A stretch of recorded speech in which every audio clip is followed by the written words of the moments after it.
You're listening to Women's Media Center Live with Robin Morgan.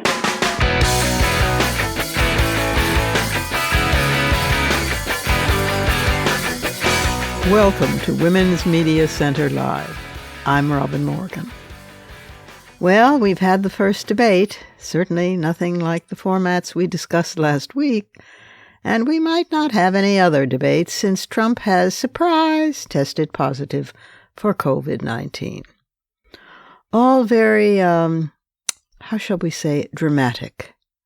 Nevertheless, we are going to focus, and we are going to continue with our in-depth coverage of a specific issue related to the elections. So today it is, brace yourself, the Electoral College.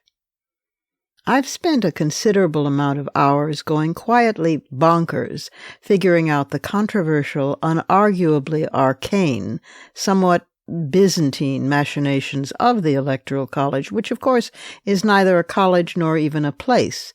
It's a travel to the state capitol and find that you hold power. Or not. It's a one-person, one not necessarily vote.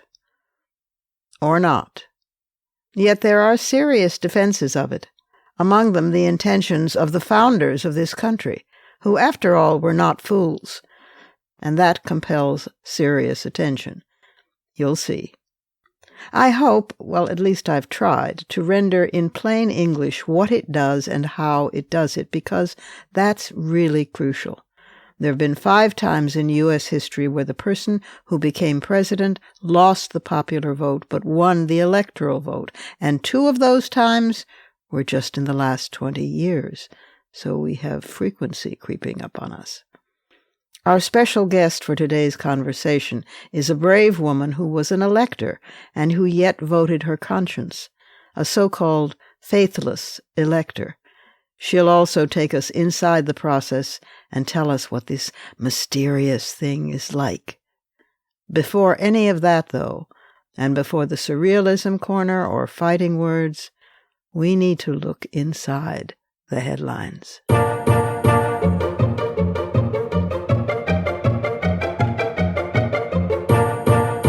Okay, here we go, the Electoral College.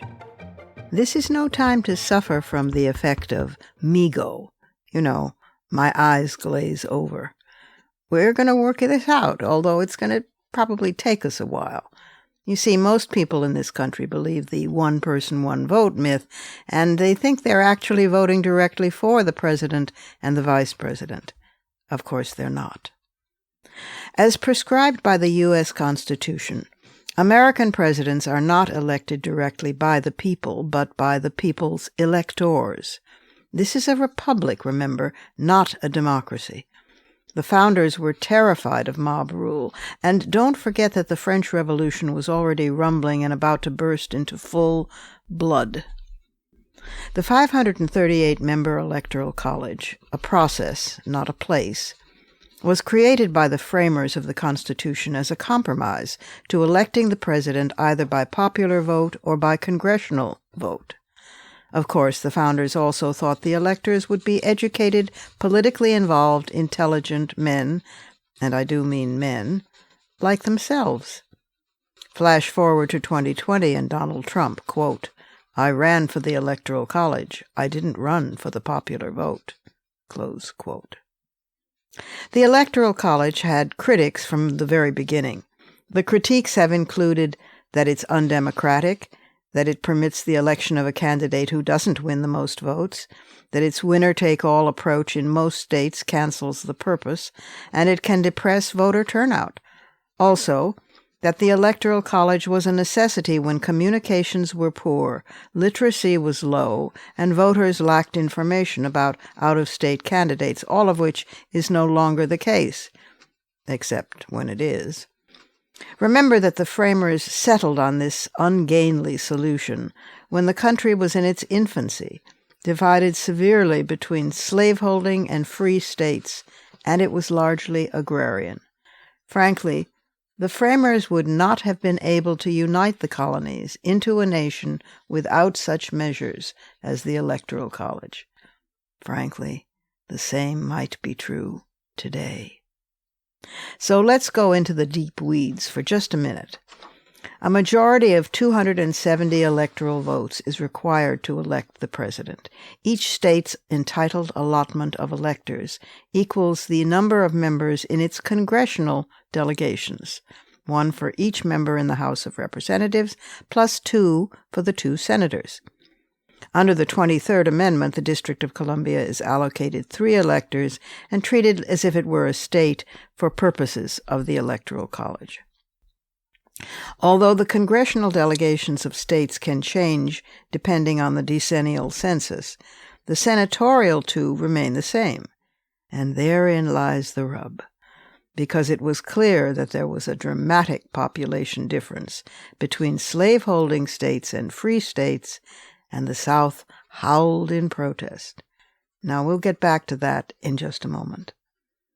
Each candidate running for president in a state has his or her own group of electors, generally chosen by the candidate's political party, although state laws vary on how electors are selected and just what their responsibilities are. We're not going to go down that rabbit hole, or we will never emerge.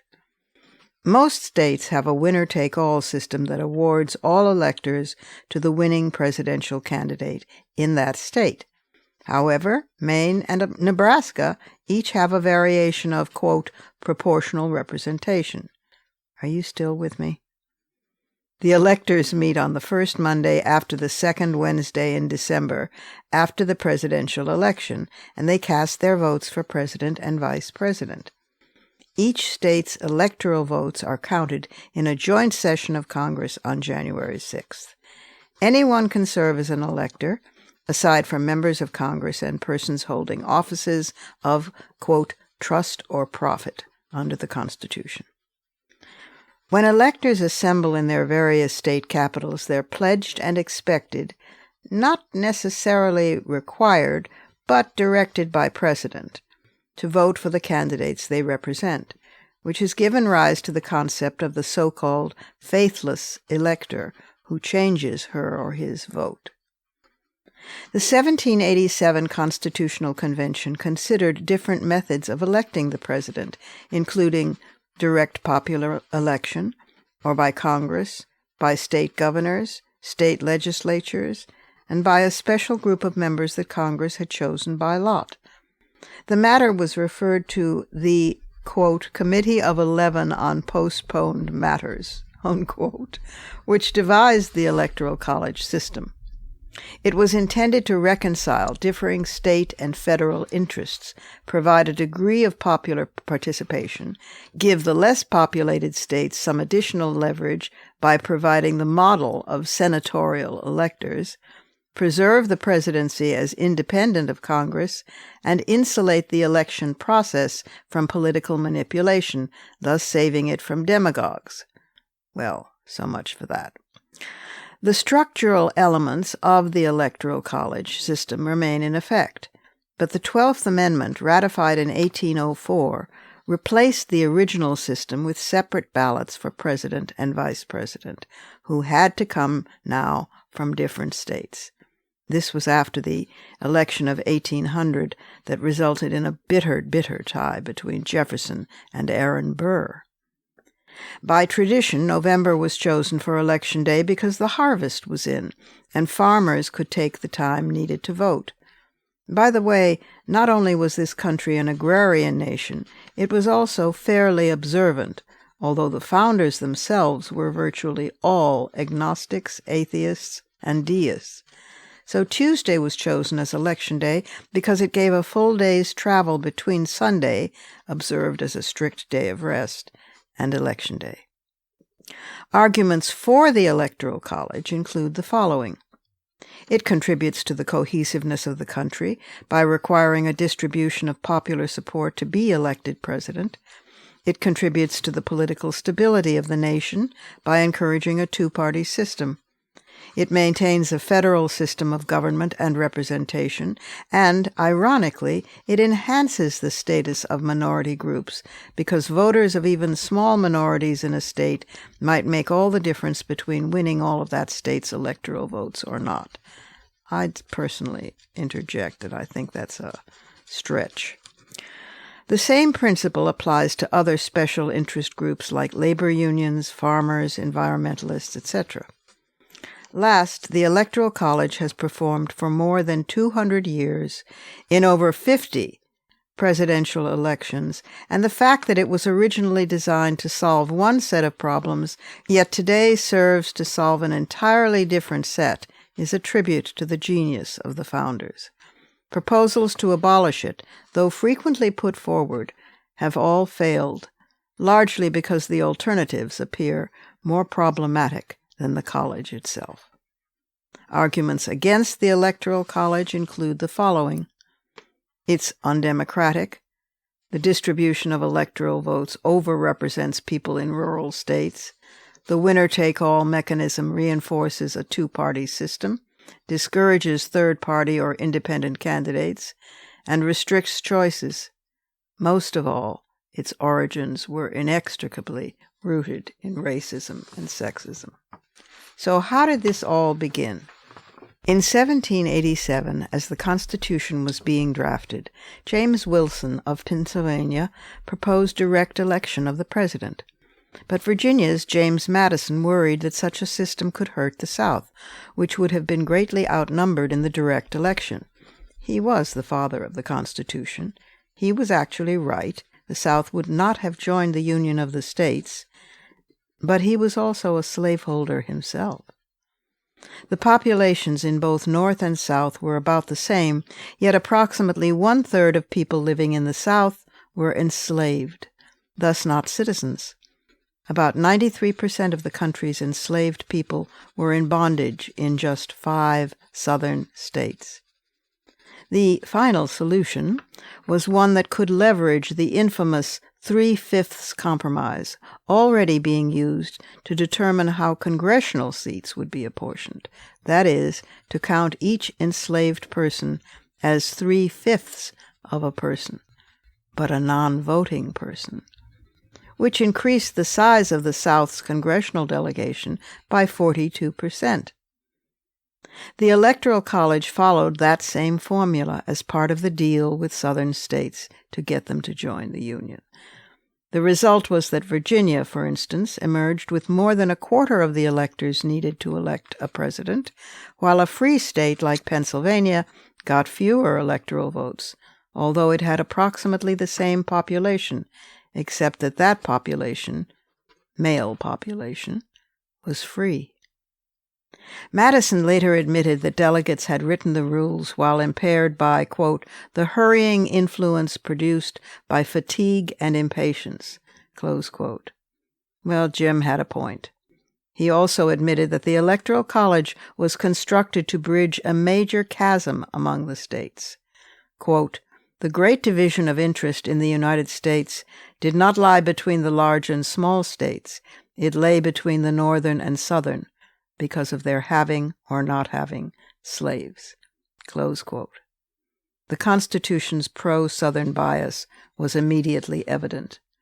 For 32 of the first 36 years of the Constitution, the presidency was held by a white, slaveholding Virginian. In 1800, Jefferson won against abolitionist John Adams from Massachusetts, in a race where the slavery tilt of the Electoral College held the decisive margin. Sexism was blatant as well. In a direct presidential election, any state that would choose to enfranchise women would automatically double its impact.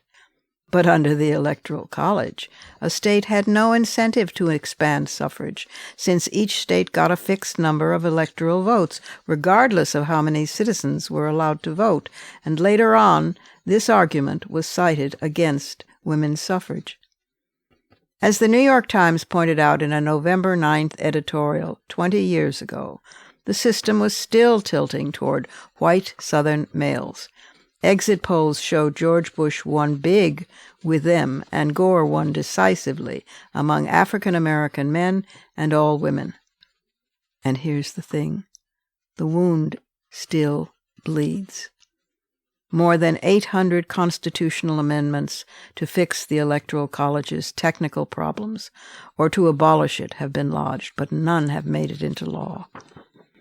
Even Nixon called it a thoroughly acceptable reform, but a filibuster by segregationist Southern senators suffocated that try.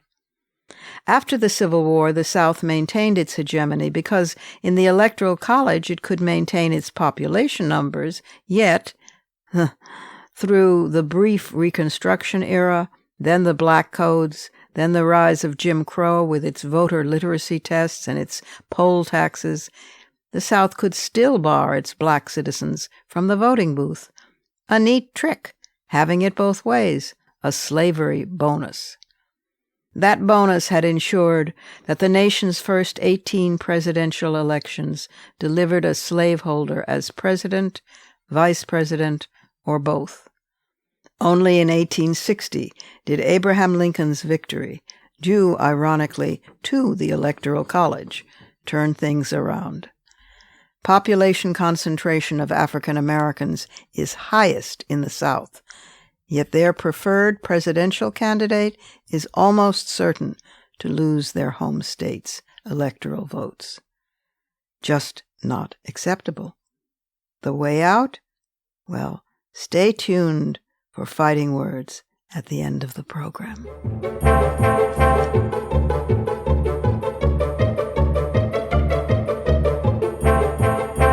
Time for our first break, but lots more coming up, including our special guest and Fighting Words, and coming right up after the break, the place that was made for the Electoral College, the Surrealism Corner.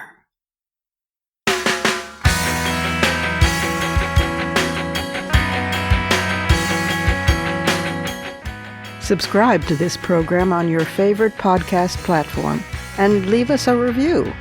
Follow us on Twitter at WMC Live, like our Facebook page at facebook.com/WMC Live, and visit us at WMCLive.com for more information about our show and our guests. You're listening to Women's Media Center Live with Robin Morgan.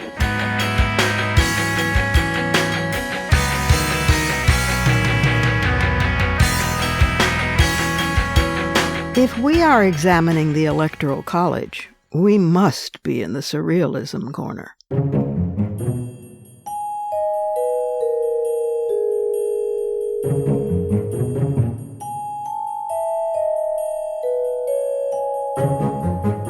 Here are 3 surreal stories having to do with the good old EC. But you have to keep in mind that Republicans and Democrats switch sides. It's not like today. Lincoln was a Republican.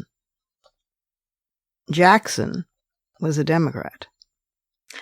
Okay, the first story involves Andrew Jackson, slaveholder, signatory to the Indian Removal Act, nicknamed Indian Killer, and a war hero and so-called man of the people who rode his horse right into the White House, thus earning him the adoration of Donald J. Trump. Yes, that Andrew Jackson, of the great hairdo, who edged Harriet Tubman off of our $20 bill. That election year, 1824, was weird already because the Federalist Party was on the edge of extinction and because all 4 candidates were from the Democratic-Republican Party. That's right, they were Democratic Republicans. Well, Andrew Jackson won the popular vote by fewer than 39,000 ballots. That's a plurality, not a majority. But he also won the Electoral College. But since no candidate had earned a majority of the votes, the House of Representatives had to settle the deadlock. They did so among 3 candidates, Jackson, John Quincy Adams, the son of John Adams, and Henry Clay, who was also the Speaker of the House to complicate things. After a month of tense negotiations, most of Clay's supporters shifted their support to John Quincy Adams, who would go on to win and select Clay as his Secretary of State, thus making Jackson livid and causing him to accuse Adams and Clay of a, quote, corrupt bargain. He vacated his seat in a flurry of furiousness and vowed to win the 1828 election as a Washington outsider. He and his new party, the Democrats, made good on the promise. He won over Adams, who was by then a leader in the National Republican Party. Now jump ahead. The year is 1861. Lincoln is about to be inaugurated, having won over John Breckinridge in an election with one of the highest voter turnouts of all time. But that election also tore in half the Democratic Party, which had been dominant. The Supreme Court Dred Scott decision of 1857, basically legalizing slavery in all U.S. territories, had set the stage. Lincoln's Republican Party largely opposed slavery, but was reluctant to push for its prohibition in states that already had it, while the Democrats were unable to establish an official party line at their 1860 convention. At a second convention that year, the Democrats nominated Senator Stephen Douglas of Illinois. Yes, that Douglas of the Lincoln-Douglas debates, when Douglas took the side for slavery. But many Southerners in the party deflected after that choice, and they chose Breckinridge, who was vice president. Both Douglas and Breckinridge would claim to be the candidate, which confused many people. Meanwhile, the Constitutional Union Party, formed a year earlier, staged a campaign that basically ignored slavery altogether and selected Senator John Bell of Tennessee.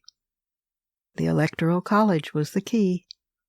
Lincoln won only 40% of the popular vote, but in the Electoral College he took most all of the North, along with California and Oregon. Douglas came in second in the popular vote, but took only Missouri and 3 votes in New Jersey. Breckinridge took most of the South. The Electoral College had it. Weeks after the election, South Carolina voted to secede, followed by 6 more southern states, and in February 1861, delegates from those states formed the Confederate States of America and selected Jefferson Davis as their president. And here's a third one just to make you crazy. This time the year is 1872, the year suffragist Victoria Woodhull of the People's Party became the first woman to run for president. The year her running mate was the abolitionist Frederick Douglass, the first African American to be considered for the vice presidency. What a ticket that was. Oh yes, it was also the year Susan B. Anthony was arrested for having voted illegally.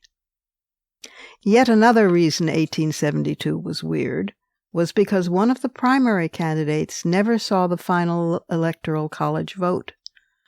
Horace Greeley, liberal newspaper editor and owner, was not supposed to win against President Ulysses S. Grant at all, but a schism in Grant's party mixed things up a bit. Grant, who had led the Union armies that defeated the Confederacy, had been less than convincing when in the Oval Office. Also, he drank quite a bit. Some Republicans defected, becoming liberal Republicans, and they cast their lot with Horace Greeley as a Democrat, who would go on to snare 44% of the popular vote, despite the fact that he stopped campaigning to tend to his ill wife, who died a week before the election. Well, that was nice of him, at least. Then, before the Electoral College could even cast its votes, Greeley died as well that November, and 63 of his 66 votes were dispersed among Thomas Hendricks, who would later become vice president, and other Democrats. Ulysses S. Grant attended Horace Greeley's funeral, but the electoral vote still hadn't come in. And here's a little P.S. just for the hell of it. In the 2012 elections, although 9 out of 10 African-American voters in Mississippi had voted for Obama, it turns out that all of the electors had already been pledged to vote for Romney. There's surrealism for you.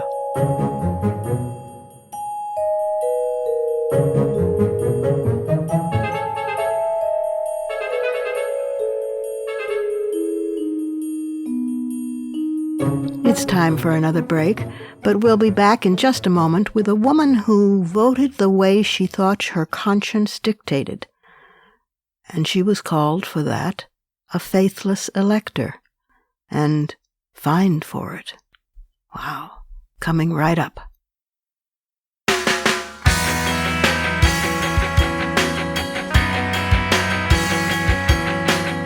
The Women's Media Center, founded in 2005 by Jane Fonda, Gloria Steinem, and myself, is a progressive, nonpartisan, nonprofit organization working to make women visible and powerful in media. You can learn more about the WMC at womensmediacenter.com. You're listening to Women's Media Center Live with Robin Morgan.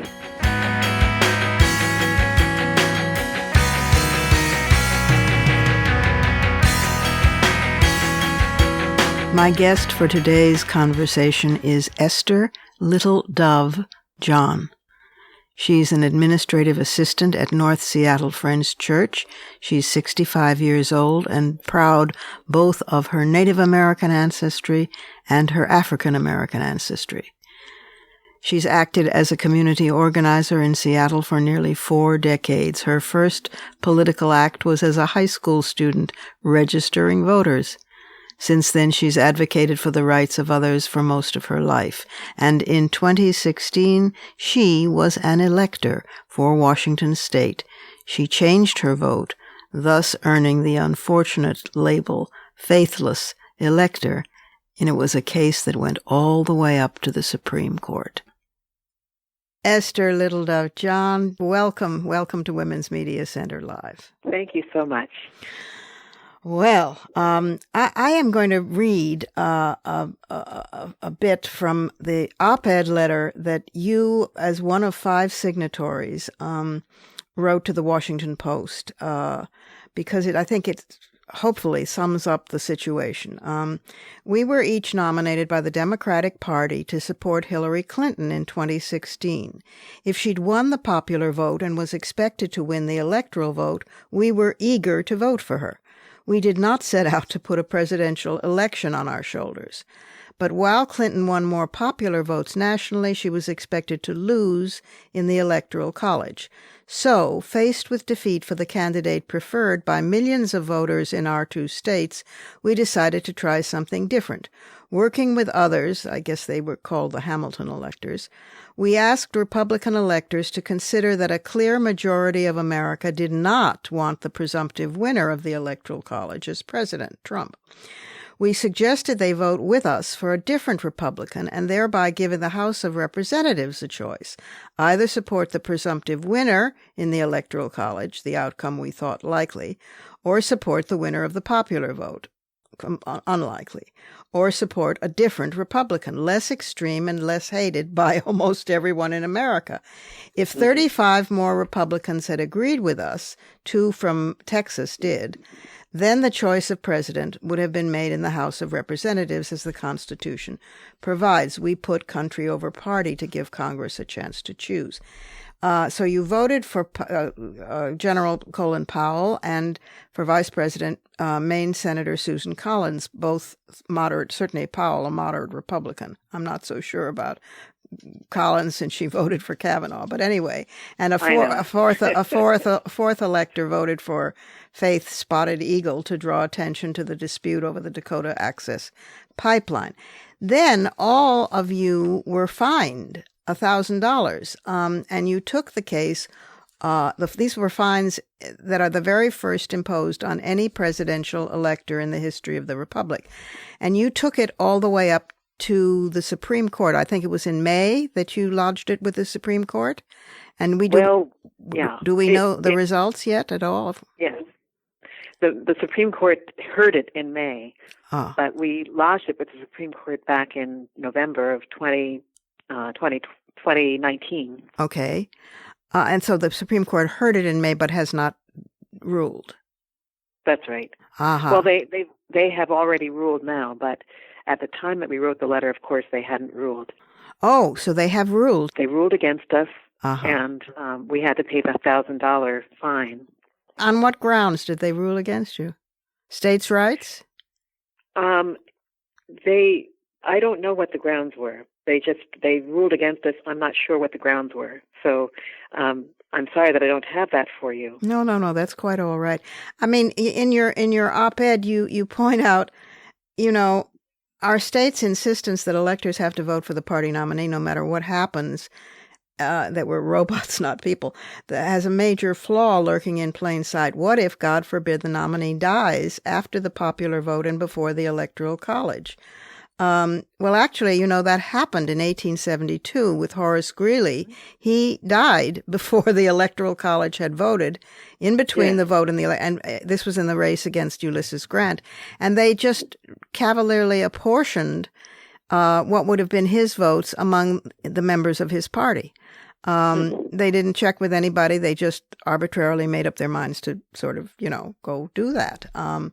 So this is really quite interesting and quite unnerving. I mean, the Electoral College situation itself is unnerving. There are certainly highly intelligent defenders, and Lincoln himself was elected via the Electoral College. But the racist background of the original solution, the sexist background as well, and the general inequality of it makes one very nervous.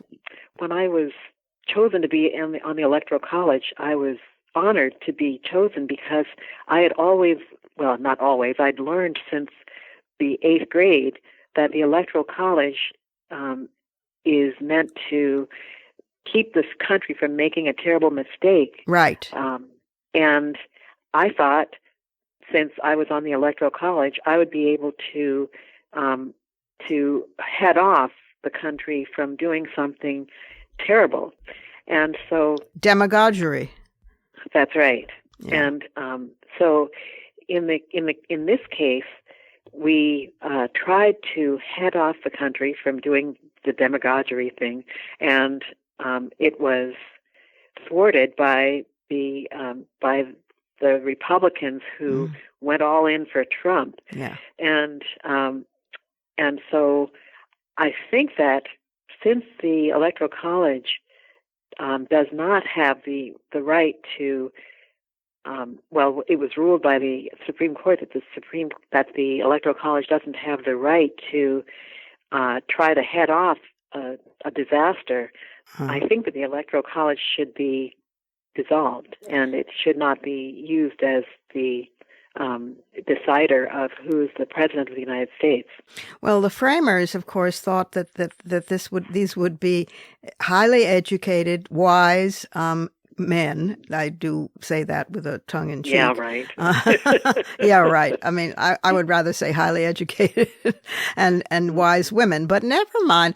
They thought, that they thought they would be all guys, but at least that they would be men of reason, men of justice, who would in fact stave off mob rule and stave off the election of a demagogue. And look what we got. You were really basically trying to vote strategically, weren't you? Yes. We were trying to get Republicans around the country to follow us and name someone else to be the president. But the Republicans just held on to the party line. We've been waiting for somebody in the Senate or somewhere to stand up and call him, stop. But it doesn't seem to happen. So, no, it doesn't. What is the process like, Dove? I mean, what? It's such a mystery to most people. I know. It was a mystery to me. And when I went to my Democratic Party gathering in my district in Seattle, I had no idea that there was a possibility that I could become an elector. But I decided to go ahead and put myself out as somebody who could be somebody who could represent my neighborhood, and I was chosen to represent the neighborhood. And then in King County, which is a larger entity, obviously, I had the opportunity to become an elector, and I said I wanted to become an elector, and so they said, okay, you have 1 minute to put yourself out there and see what happens. So in the 1 minute, I said, I'm candidate number 2, Esther Little Dove John. My friends call me Dove. In 1983, I walked from Seattle to the United Nations in New York for world peace. Mm. In 1992, I performed at the first Arab and Israeli Women's Peace Conference in Israel-Palestine and at the World Environmental Summit in Brazil. Wow. As a Quaker, I lobby for peace in the other Washington. I'm inspired by local peace and justice advocates like Tyrese Scott, Roberto Maestas, Bernie Whitebear, and Ake Kurose, may they rest in peace. On the other hand, we see the world's banks feasting on the misery of the millions, money and power their sole concern. While an ardent Bernie delegate, I know that the world and all of our children are imperiled by a Trump presidency. We must all work together to resist that outcome. Please vote for me, candidate to Esther Little Dove John. And that's what I said. And I said it twice. Oh. I said it in the county. I said it in the state.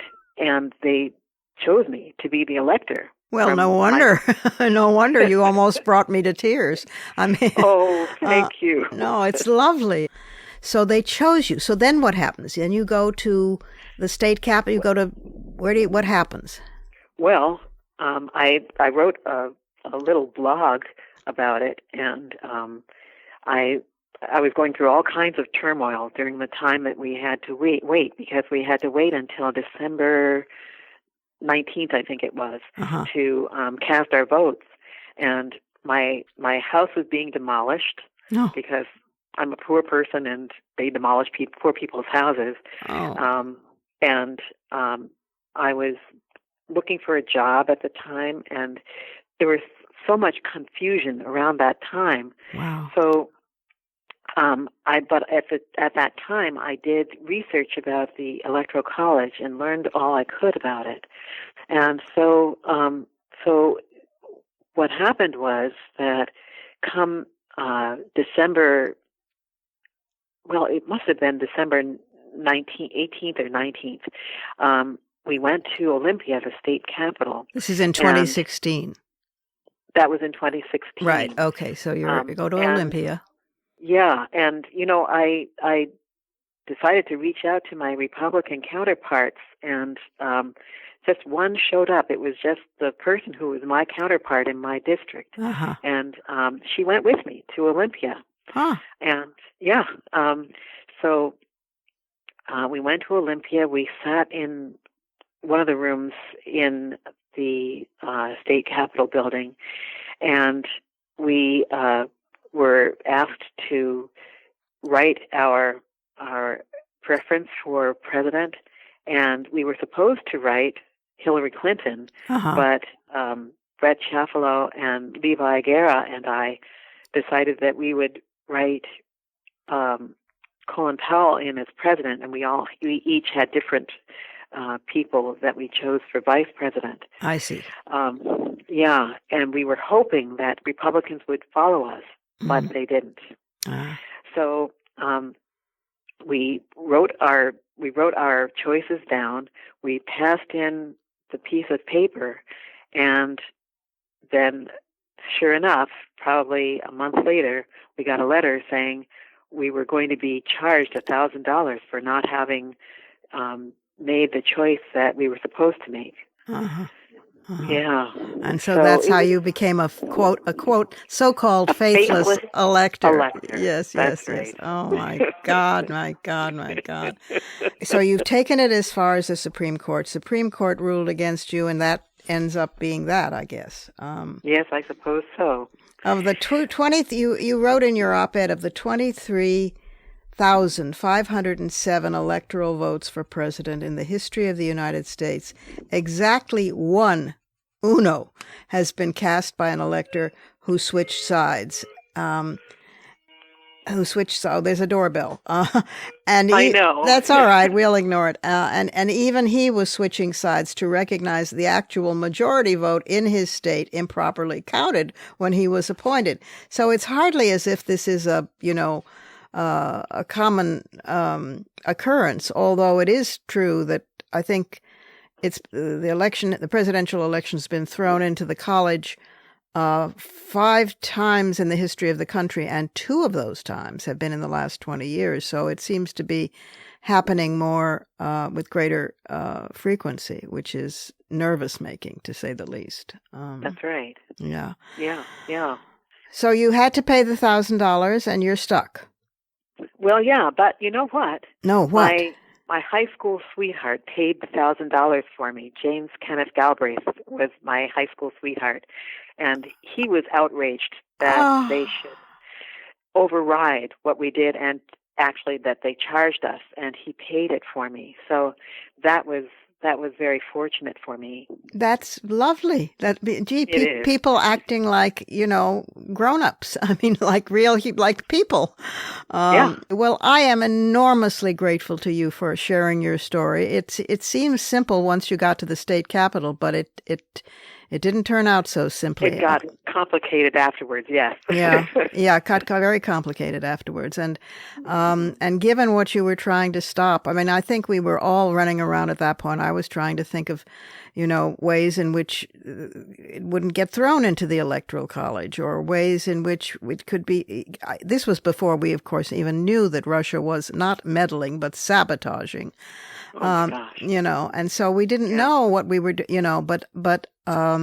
but you tried a real strategic approach, and I applaud you for that attempt. I'm sorry it wound up this way. I'm glad somebody footed the bill, and I thank you for your courage, because I'm not sure many people have, but you actually used the Electoral College in a creative way. And that in itself is always worthy of attention. So the framers might have looked at what you did and said, well, there's a wise woman. I hope they would have. And been grateful. So thank you so much for your contribution and for being with us today. It really means a lot. You're so very welcome. Thank you so much for interviewing me. And it's time for our final break, but I'll return directly with some fighting words.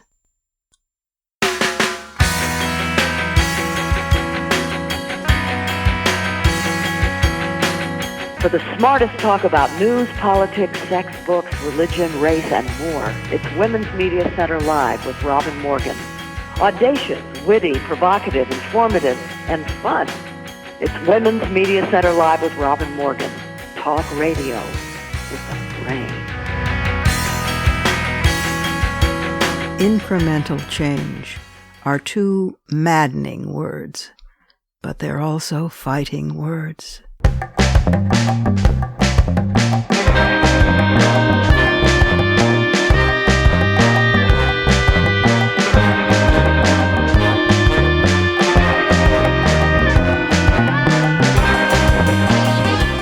Electoral College defenders rationalize that without the advantage provided by the Electoral College, campaigning politicians might ignore many of the nation's voters, especially those in small states or those that are geographically inconvenient. Well, that's true. Nevertheless, 3/4 of all Americans live in states where most major parties' candidates don't campaign anyway.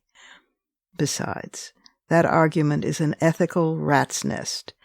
Is it better to ignore major numbers of voters whose votes have been suppressed in the South than to run the risk of overlooking a few voters not visited in small or distant states? And whatever happened to electronic communications in our modern age? The continuing disempowerment of voters of color is systemic racism, plain and simple, built in, baked in. It is not the only element supporting the Electoral College, but it is core to what the EC always has been and still is. Professor of Political Science William Blake researched this ongoing trend to find that the Electoral College continues to give more power to states whose populations are whiter. Since Democrats held power in the South, Republicans tried to counter that power by strategically admitting new states from the Great Plains and Mountain West. You have to remember, Democrats and Republicans were reversed at that point in time. But as Blake notes, In part because of racially disparate post-war settlement policies, states such as Nebraska, the Dakotas, and Wyoming were unusually thinly populated, heavily white, and reliably Republican. Well, the reverberations remain.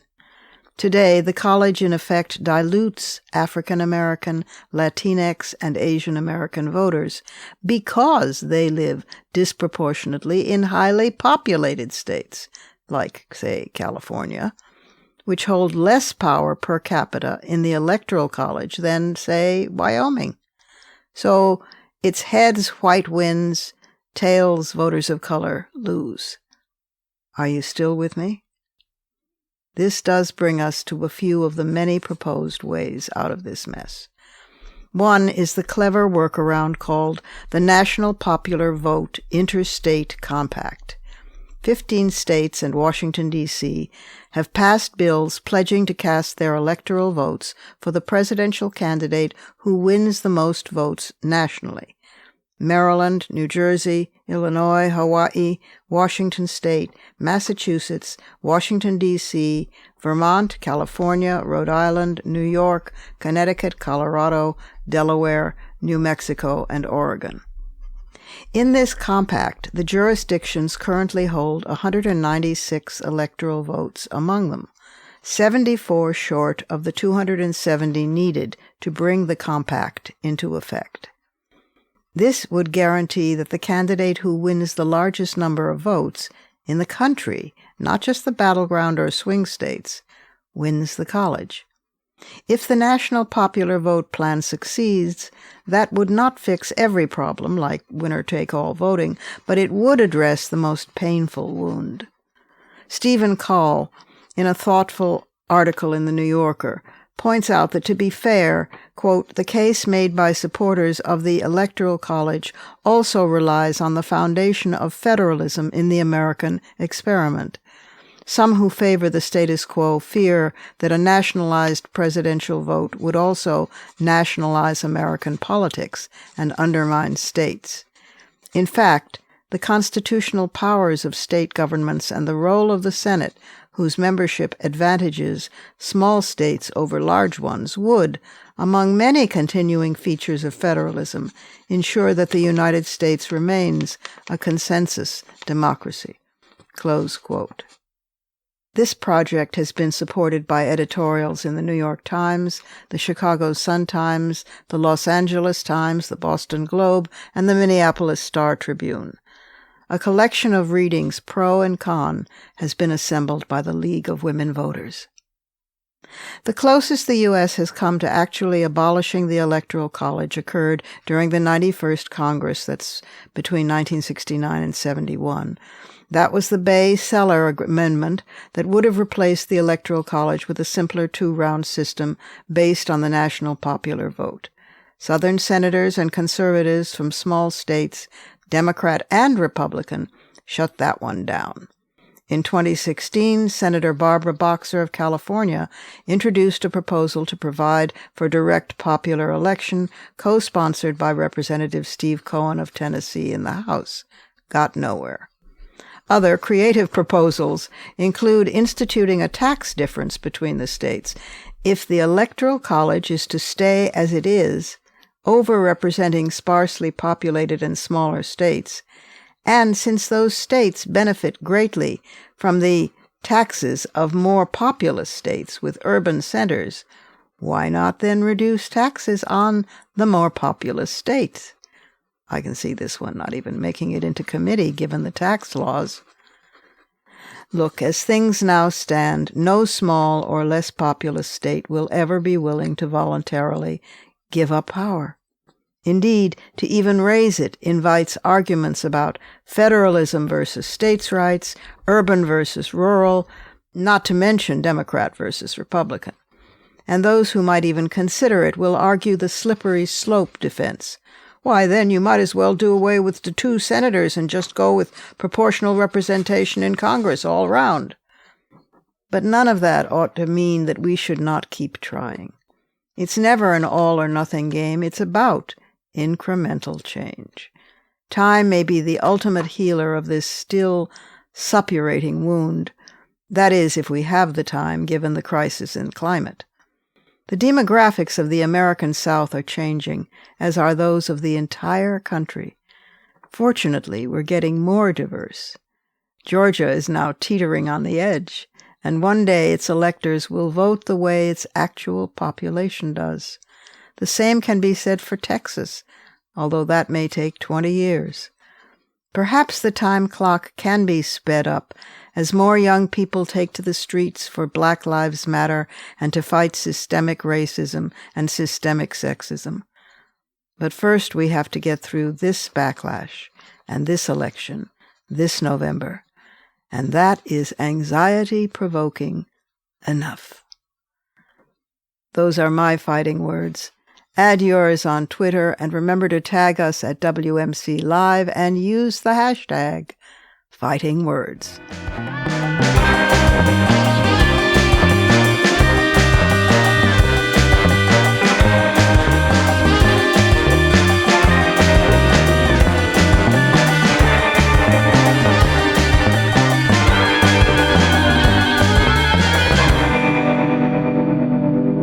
And that's our show for this week. You can follow me on Twitter, Facebook, and now Instagram at @TheRobinMorgan, and you can check out my blog at robinmorgan.net and find my latest book of poems, Dark Matter, and my brand new novel, Parallax, wherever books are sold. Opinions expressed on this program do not necessarily represent the Women's Media Center. Here's the family for Women's Media Center Live. Executive producer as well as founding and sustaining sponsor, Regina K. Scully. WMC president and co-executive producer of this program, Julie Burton. I'm Robin Morgan, your producer and host. Thank you for being with us. Join us again next time on Women's Media Center Live.